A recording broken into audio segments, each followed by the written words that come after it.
Hey, how you doing? How you being? I'm being pretty good. I wrote you a note, came out here on the trail by the river near the comforting oak to read it to you. Here it is.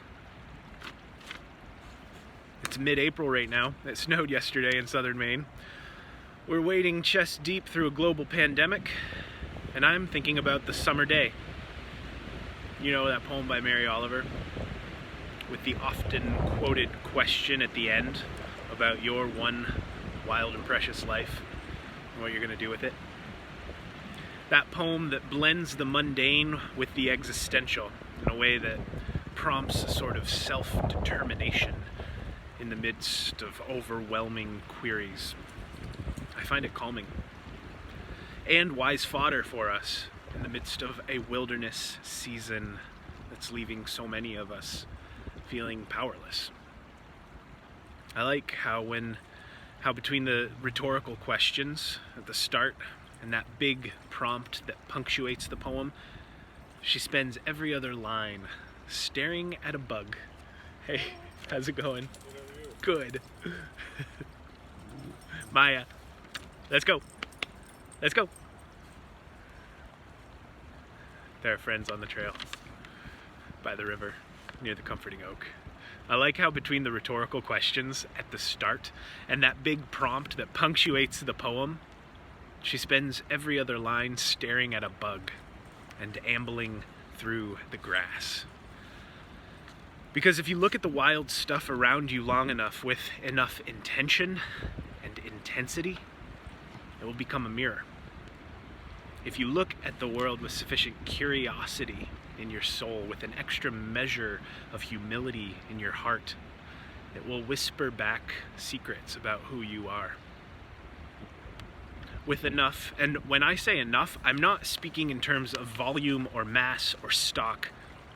When I say enough, I'm speaking of what happens when you hold yourself open to the generosity of the world, with enough perspective given to you by the insights of otherness.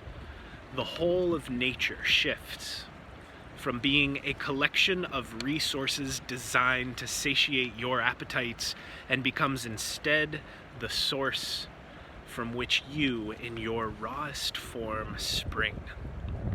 Which begs the question, where do you, in your truest form, flow? In other words, what's your bass note? In other words, what's your vocation? What's your work in the world? In other words, what's the constellation of practices, rhythms, values, relationships, convictions, and actions that make you, you, that contribute to our shared efforts at making the world better? It's a good thing to think about during this wilderness season. And to remember that the wilderness limits our power.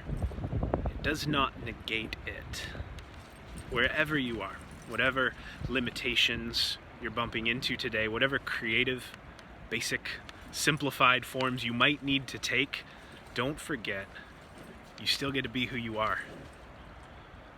And just what that is, that's risky to put words to because words are never quite right. You never do get a hold of it all the way because, like Mary said, it's wild. But go ahead, give it a name. What's your call? Naming your call, living your call doesn't make you responsible for saving the whole world. It makes you a part of it. I think it's important to name because it's hard to commit to nameless things.